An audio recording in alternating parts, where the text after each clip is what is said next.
మీ business ఏదైనా మీ ఊర్లో promotion చేయాలంటే అది సుమన్ టీవీతోనే సాధ్యం. ఇప్పుడే సంప్రదించండి. ధ్యాయే భద్రాద్రి వైకుంఠరామం సీతారమాన్వితం శంఖచక్ర ధనుర్బాణధరం సౌమిత్రి సేవితం.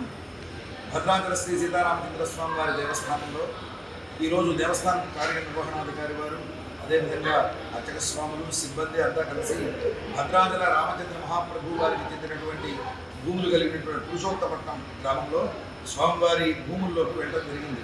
అక్కడ అన్యాక్రాంత అవుతున్న వాటిని నిరోధించడం కోసం.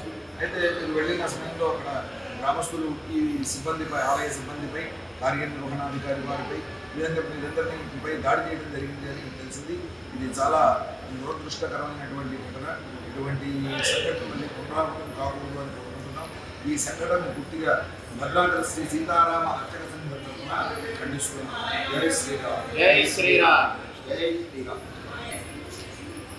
శ్రీ సీతారామచంద్ర స్వామి వారి దేవస్థానం ఆలయ కార్యనిర్వహణాధికారి అయినటువంటి శ్రీమతి ఎల్ రమాదేవి గారిపై పురుషోత్తపట్నం గ్రామస్తులంతా కూడా కలిసి మన దేవాలయం కార్యనిర్వహణాధికారి గారిని, అదేవిధంగా ఆలయ అర్చక, వైదిక, అదేవిధంగా సిబ్బందిని అందరినీ కూడా అమానుషంగా వారు ఈరోజు అనేక రకాలైనటువంటి చర్యలతోటి వారి మీద ఆఘాయిత్యం చేయడం జరిగింది. ఇటువంటి దుస్థితిని తెలుసుకొని మేమంతా కూడా చాలా బాధపడుతున్నాం. కార్యనిర్వహణాధికారిపై జరిగినటువంటి ఈ దాడిని మా దేవస్థానం, అదేవిధంగా సీతారామ అర్చక సంఘం తరఫున పూర్తిగా ఖండిస్తూ ఉన్నాము. ఈ చర్యకు పాల్పడిన వారందరినీ కూడా ఖచ్చితంగా శిక్షించాలని చెప్పి మా సీతారామ అర్చక సంఘం, భద్రాచలం దేవస్థానం వారి తరఫున మేమందరం కూడా కోరుతూ ఉన్నాం. జై శ్రీరామ్. శ్రీ సీతారామచంద్ర స్వామి వారి దేవస్థానం ఉద్యోగుల సంక్షేమ సంఘం గురించి నిన్న జరిగిన ఆక్రమణదారులు, అంటే పురుషోత్తపట్నంలో అన్యాయంగా ఇళ్ల నిర్మాణాలు గావించుకున్నటువంటి ఆక్రమణదారులకి వారు చేసిన అంటే సిబ్బంది పైన, దేవస్థాన సమస్యల పట్ల మనం నించోలేకపోతే సమస్యలు వాళ్ళు ఏది అంటే మన పబ్లిక్లో లేవు, మనం ఏదో అడవిలో ఉన్నట్లుగా జంతువుల్లాగా ప్రవర్తించారు. దేవస్థానం సిబ్బందిని ఆ ప్లేస్లో నుంచి ఉండకుండా కొంతమందిని కిరాయి వాళ్ళని పెట్టుకొని ఆ భూమిలో మీరు ఉండడానికి వీల్లేదు, ఇది దేవస్థానం భూమి కాదు అని చెప్పి మమ్మల్ని అందరినీ కూడా రోడ్డు మీదకి తోసేయడం జరిగింది.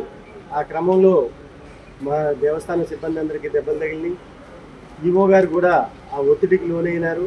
జనాలందరూ ఒక్కసారిగా వాళ్ళు తోసేసేసరికి ఈవో గారి మీద పట్టడంతో మేడం గారికి బీపీ ప్రెస్టేషన్కి అయిపోయి ఇప్పటికీ కూడా ఆమె కోలుకోలేదు.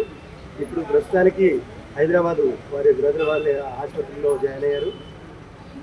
ఈ కార్యక్రమానికి సంబంధించి దేవస్థానం సిబ్బంది తరపు నుంచి మేము ప్రజలందరినీ, అట్లాగే మన ఉద్యోగ నాయకులందరినీ కూడా కోరుకునేది ఏంటంటే, ఇది కింద స్థాయిలో అయ్యే పరిస్థితి కాదు. ఏళ్ల తరబడి ఈ సమస్య కొనసాగుతుంది. రెండు రాష్ట్ర ప్రభుత్వాలు కూడా దీనికి సంబంధించి ఈ చర్చలు జరిపి దీని మీద ఒక మంచి ఫలితం దేవస్థానానికి అందే విధంగా, అంటే కోర్టు ఆర్డర్లన్నీ కూడా దేవస్థానానికి అనుకూలంగా ఉన్నాయి. అయినా కూడా అక్కడ ఏంటంటే ఆక్రమణదారులు, కొంతమంది పెత్తందారులు, రాజకీయ నాయకుల పలుకుబడితోటి దేవస్థాన సిబ్బంది మీద దౌర్జన్యాలు చేస్తున్నారు. దానికి రెవెన్యూ పోలీస్ తరఫు నుంచి పూర్తిగా వాళ్ళు మాకు కాకుండా వాళ్ళకి అనుకూలంగా ప్రవర్తించడమే దీని అంతటికీ కారణమైంది.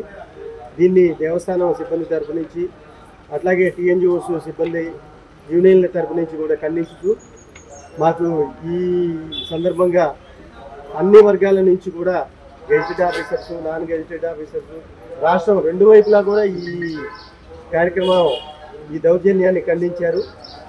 అట్లాగే పై స్థాయి వరకు వెళ్ళి మాకు న్యాయం జరిగి దేవస్థాన భూములు దేవస్థానానికి ఇచ్చేంత వరకు ఈ పోరాటాలు జరుగుతూనే ఉంటాయి అని చెప్పి మాకు సహకరించిన వాళ్ళందరికీ కూడా ధన్యవాదాలు తెలియజేస్తూ జై శ్రీరామ్.